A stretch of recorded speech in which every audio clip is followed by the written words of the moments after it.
pada tema kita bulan ini. Temanya adalah resilient. Resilient. Boleh ditayangin? Ada hal yang khusus di gambar ini. Ya, nanti dari artinya. Lihat, ini ada gambar sebuah tembok yang retak, kayaknya nggak ada kehidupan ya, tembok gitu ya. Atau tanah yang kering gitu. Tiba-tiba ada sesuatu kehidupan yang tumbuh. Di tempat yang harusnya nggak ada kehidupan, tumbuh sebuah harapan baru, kehidupan baru. Ternyata hal-hal ini adalah suara Tuhan, loh saudara. Yang Tuhan ajarkan untuk keluarga kita, keluarga rohani kita. Terutama di masa-masa ini. Di minggu-minggu yang yang banyak berita menakutkan hari-hari ini. Kayaknya nggak ada kehidupan. Tapi dengar, tetap ada timbul pengharapan. Kita orang-orang yang penuh pengharapan, keluar gitu loh. Kenapa? Karena dasarnya bukan ini. Ada sesuatu yang hidup di dalam kita semua. Haleluya. Amin ya. Yang di ruangan amin. Wes, luar biasa. Next, pengertiannya. Kalau kita lihat, resilient, pengertiannya adalah dia adalah sebuah kata sifat. Ya, resilient itu adjektif. Artinya elastis. Elastis. Dan di terjemahan lain dalam karakter manusia, tabah. Wah, bahasa Indonesianya. Lentur. Tapi disamakan dengan tabah, ketabahan. Kata bendanya resilience. Ya. Ketahanan atau daya tahan. Menarik ini saudara. Jadi resilient bukan berarti hal-hal yang dipengaruhi lingkungan saja, tapi ada dasar yang kuat. Kenapa kita elastis, menjadi tabah, punya daya tahan. Saya tahu hari-hari ini Tuhan yang memampukan saudara, memampukan saya. Katakan amin. Yang di rumah-rumah, amin ya. Keluarga lepas keluarga. Kalau kita bandingkan dengan Yakobus 1 ayat 12 sampai 13, berbahagialah orang yang bertahan dalam pencobaan. Sebab apabila ia sudah tahan uji, ia akan menerima mahkota kehidupan yang dijanjikan Allah kepada barang siapa yang mengasihi dia. Ternyata kasih adalah hal yang kuat untuk membuat kita menjadi tahan uji, tabah, kuat, resilient. Ya. Hari ini saya tahu kita semua menambatkan hati kita kepada kasih Kristus. Apabila seorang dicobai, Pak, kayaknya aku dicobai oleh Tuhan. Nah, ayat ini untuk saudara. Janganlah ia berkata, pencobaan itu datang dari Allah. Karena apa? Sebab Allah tidak dapat dicobai oleh yang jahat. Dan ia sendiri tidak mencobai siapapun. Nanti kalau saudara baca ayat ini terus, maka pencobaan itu datangnya dari mana?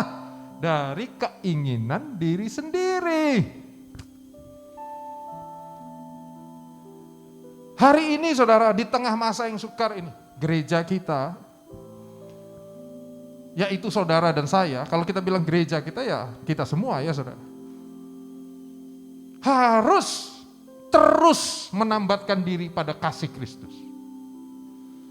Kenapa? Karena tanpa itu kita nggak bisa. Sekitar kita berubah cepat, sekitar kita tergoncang-goncang. Apa yang kita tambatkan hari ini yang nggak digoncang? Semua digoncang. Ekonomi, kerjaan kita, mungkin relation kita dengan orang digoncang.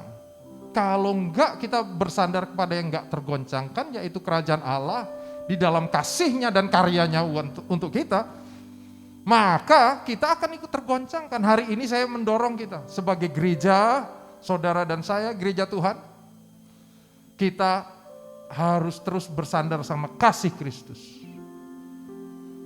Apa yang sering mencobai kita? Seringkali justru keinginan kita. Keinginan kita loh. Kenapa kita nggak happy? Karena seringkali keinginan kita nggak tercapai. Seringkali apa yang kita harapkan nggak tercapai. Kita stres. Kita mendapatkan tekanan karena keinginan kita. Hari ini mari kita fokus dengan yang esensi, saudara. Katakan amin. Fokus sama yang esensi. Nah, kalau kita lihat pelayanan kita, maka kita akan melihat bahwa esensi dari gereja kita hari ini ada 5. 5 fungsi gereja. Diakonia, marturia, didake, koinonia, liturgia. Kita akan lihat 5 hal ini secara cepat. Oke? Yang pertama, diakonia. Kalau saudara lihat gambar itu langsung tahu lah. Menarik ya. Orang langsung tahu itu Mother Teresa. Kenapa dipilihkan gambar ini? Karena arti diakonia, 1 Yohanes 3 ayat 17 sampai 18 saya bacakan. Barang siapa mempunyai harta duniawi dan melihat saudaranya menderita kekurangan tetapi menutup pintu hatinya terhadap saudaranya itu, yang ditutup ternyata bukan pintu rumah atau pintu sumbangan gitu, bukan, hatinya. Bagaimanakah kasih Allah dapat tetap di dalam dirinya? Anak-anakku, marilah kita mengasihi bukan dengan perkataan atau dengan lidah, tetapi dengan perbuatan dan dalam kebenaran. Diakonia artinya ini, kita membantu orang yang membutuhkan. Lagi ya saudara, diakonia ini adalah membantu orang yang sangat membutuhkan. Dalam hal ini mungkin orang-orang yang berkekurangan. Kalau di Alkitab ada kata ini juga, janda-janda miskin dan orang-orang miskin. Ya. Orang-orang yang memang secara strata masyarakat saat itu, di zaman itu, orang-orang yang butuh bantuan kita. Artinya diakonia adalah fungsi gereja, kita semua, saudara dan saya. Kalau saya bilang gereja kita loh ya, adalah membantu orang-orang yang membutuhkan bantuan kita, yang kekurangan. Tapi lihat ini saudara, ini bukan berarti, berarti Pak saya harus nyumbang. Berarti saya harus mengeluarkan sesuatu, uang gitu. Lihat saudara, ayat ini benar-benar menekankan sesuatu yang esensi. Menutup pintu hatinya. Saya percaya kita bisa bantu orang dengan segala keberadaan kita. Amin gak amin, harus amin nih. Karena membantu orang bukan hanya soal uangnya. Seringkali kita itu belum apa-apa udah tutup hatinya itu loh. Hatinya kita tutup, jadi bahkan bantuan waktu dengerin orang aja udah gak mau kita. Udah gak mau tuh. Karena ternyata hatinya yang sudah ditutup. Hari ini saya berdoa, kita jadi gereja yang membuka hati kita. Nah saudara, kita itu di tengah masa yang terbatas ini, diakonia ini masih bisa jalan. Fungsi gereja yang darinya dulu on-site sekarang online masih bisa kok. Masih bisa. Yang penting hatinya buka dulu. Nanti baru melihat kemampuan. Tentu kita nggak bisa bantu sesuatu yang kita nggak punya, ya kan saudara. Itu fungsi gereja yang pertama. Yang kedua, fungsi gereja marturia atau pengabaran Injil. Apakah hal ini juga masih kita lakukan? Masih, walaupun online, apalagi online. Wah, hari ini justru pintu pengabaran Injil dibuka untuk setiap kita. Terus yang ketiga, didake. Didake itu pengajaran, ngajarin orang. Pengajaran. Apakah ini juga kita lakukan di online kita? Kita lakukan. Bisa. Amin. Bentuknya mungkin gak harus kelas, tapi sharing. Ya, sharing hidup yang poin-poin pengajarannya ada di dalam. Koinonia. Apa itu koinonia? Persekutuan dengan partisipasi yang erat. Lihat itu, intinya gereja itu ada koinonia. Salah satunya. Nah, ini yang menarik. Kenapa? Karena dulu tanpa sadar kita seringkali ketemu kadang-kadang ya. Kita ketemu tiap minggu tapi nggak ada koinonia. Kita ketemu tapi nggak ada persekutuannya. Waduh. Padahal esensi dari koinonia, esensi dari sebuah pertemuan adalah hubungan. Sebuah esensi pertemuan adalah persekutuan. Tapi ada orang yang ternyata puas hanya ketemu. Nggak ada persekutuannya, nggak ada hubungannya. Sehingga waktu hari-hari ini kita nggak bisa ketemu, ketemunya cuma online. Coba lihat, ada kan orang yang bilang sama saudara, suasananya beda. Memang beda. Memang beda. Tetapi lihat saudara, Alkitab ngajarin, mari kita yang kita kejar itu persekutuannya. Rubah hati kita untuk mengejar sebuah yang esensi. Persekutuan, hubungan, bukan hanya soal ketemunya. Ketemunya beda lah. Dulu bisa lihat orangnya penuh ya, sekarang cuma sepotong di layar. Saudara bisa lihat saya sepotong gitu ya. Dulunya harus bisa ketemu langsung. Hati-hati, jangan-jangan kita cuma mengejar ketemunya. Gak ada persekutuan. Dulu saya waktu pelayanan, saya merasa punya teman banyak. Kenapa? Karena pelayanan bareng. Kebersamaan membuat saya merasa punya teman. Tapi dengar saudara, waktu enggak pelayanan bareng lagi, tiba-tiba enggak ada hubungannya. Saya baru ngerti di situ. Ternyata selama ini yang saya bangun tuh serunya, ketemuannya, enggak ada hubungan yang erat. Saya enggak kenal dia benar-benar. Mereka juga enggak kenal saya. Saya juga enggak pernah bagi hidup saya sama mereka. Ini yang kita terus kejar melalui pertemuan LCC kita secara rutin. Amin. Bukan hanya kumpul, belajar, tapi juga ada koinonianya, kenal. Yang terakhir dari 5 tadi adalah liturgia. Liturgi, kalau saudara tahu liturgi, saudara ngeh ini. Tata ibadah atau peribadatan. Jadi 5 tadi saudara bisa lihat.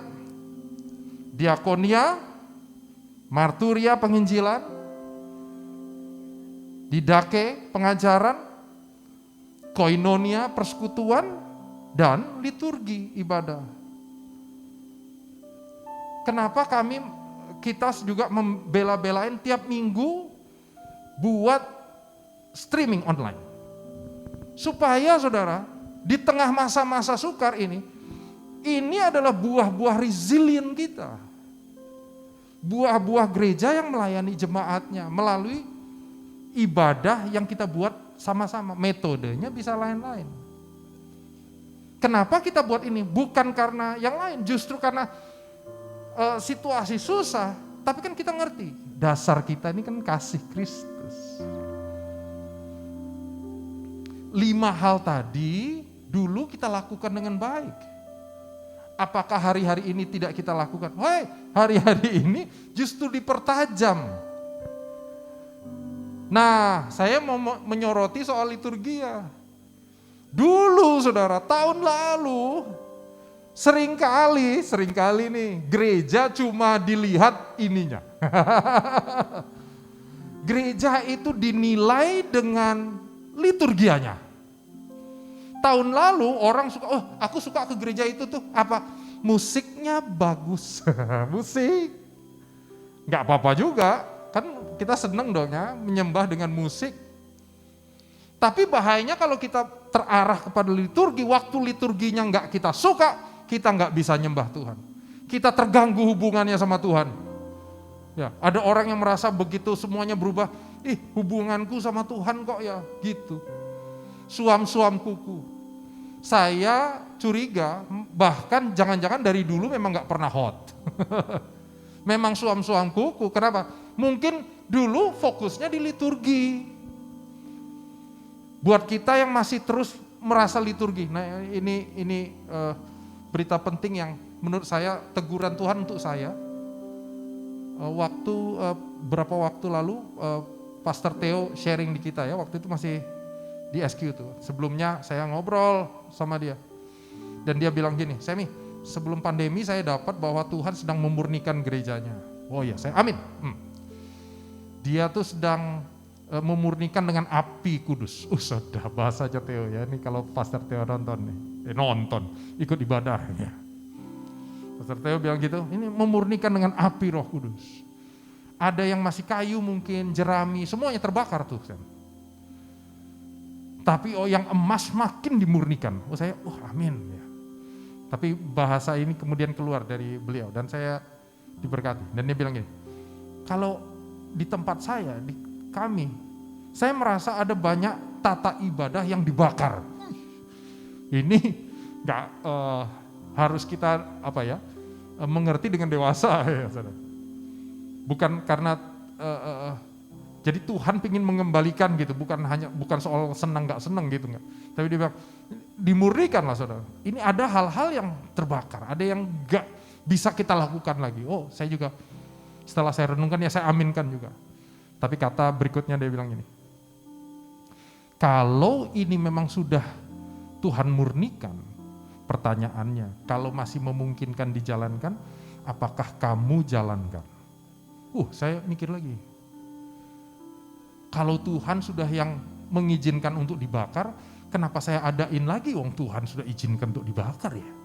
Nah, perenungan itu terus di hati saya dan saya bagikan semua leader. Dan hari ini saya ngomong sama saudara. Fokusnya saya sama Tuhan. Kita dengan Dia. Itu yang membuat kita bertahan, punya daya tahan kuat. Bahkan definisi bahasa Indonesianya bagus kan, lentur, elastis. Nggak bisa sana, oke. Elastis. Lampunya dikecilin dikit, oke. Itu mah liturgi. Teknikal. Kameranya nggak apa-apa. Respon kita jangan marah dulu. Kok marah ya kan? Ada orang apa-apa di keluarga marah responnya. Mungkin hari-hari ini ada bapak ibu saudara di rumah yang lagi kena COVID. Mungkin terpukul ya. Tapi coba dikelola. Tuhan, aku lagi khawatir ya. Aku kena COVID nih. Aku lagi sakit ya. Jangan, aku kecewa, yang gak usah marah dulu. Mungkin boleh ngomong sama Tuhan, Tuhan aku marah nih, aku kecewa. Tapi ngomong sama Tuhan. Saya dapati kadang-kadang kita belum ngomong sama Tuhan, baru lagi lagi sebel-sebelan kadang-kadang ya kan kita berproses gitu sama Tuhan. Belum gitu kita udah marah-marahin sekitar kita. Udah bilang yang macam-macam. Hei saudara, aware, jujur dulu sama Tuhan, kelola, paparkan hati kita sama firman Tuhan. Itu membuat kita resilient. Ya, memaksa kita harus bengkok sedikit, ya kayaknya bengkok, tapi dasar kita tetap kuat di dalam kasih Kristus. Setelah liturgi tadi, jadi apa yang home lakukan? Kita putuskan untuk culture kita ke depan. Yang mulai kita diskusikan hari-hari ini saudara. Satu, ibadah minggu kita harus terbatas. Angkanya, izinnya boleh banyak, boleh kurang, boleh, gak apa-apa. Tapi tetap terbatas. Daftar dulu, kalau udah penuh, jangan paksa datang. Amin ya saudara. LCC pemuritan yang Tuhan tunjukkan untuk kita, makin kita perkuat. Doa buat saudara yang kehidupan doanya mungkin terganggu. Miss doa sama-sama, minimal kita sebulan sekali setiap 1 minggu pertama mengundang saudara semua bisa doa sama-sama. Ya, kita perlu doa terus sama Tuhan. Itu buah dari hati yang siap, lentur. Sebab dalam doa bukan masalah kita, tetapi mengarahkan hati kita sama Tuhan. Yang terakhir, ini tahun eklesia untuk home church. Nah, eklesia itu yang kita bahas dari awal tahun. Kenapa jadi penting? Bukan hanya soal menjadi berkatnya, enggak. Itu penting. Tetapi juga melalui hidup kita yang di luar ini, kita bisa melihat dasar fondasi hidup kita. kuat fondasinya, saudara dan saya akan resilient. Tuhan sedang mengembalikan esensi gereja kita. Amin. Melakukan 5 fungsi tadi. Diakonia, marturia, didake, liturgi, dan koinonia. Amin. Puji Tuhan. Saya berdoa hari ini kita menerima pesan ini menjadi sebuah pesan di mana Tuhan sedang terus berkarya dalam kehidupan saudara dan saya melalui metode yang mungkin bisa berubah, situasi yang berubah sana sini. Kita mau terus jalan dalam rencana Tuhan. Haleluya.